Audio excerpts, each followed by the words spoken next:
شهر ونص؟ ايه ما حكاني رياض على الجوال. شو السبب يعني؟ في حط لي بلوك، دني بلوك على الماسنجر وعلى الواتساب وعلى الايمو. قال يطلب لك يعني تعيشي حياة سعيدة، بتركيني خلاص نترك البر.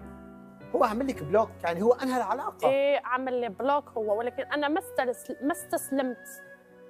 انا بس, ركضت وراه وجيت الى بيروت. بس هذه مخاطره كثير كبيره ريما. هو إيه؟ هو عامل بلوك. ايه عمل لي بلوك، هو عمل لي بلوك على الواتساب وعمل لي بلوك على الماسنجر وعمل لي بلوك على الايمو. ما صار يتحاكى معي ويتواصل معي، قال لي خلاص عيشي حياتي. اليوم عم بتقولي انه رياض قد يقول لا. ايه ممكن يقول لا، انا اتمناه ما يقولش لا.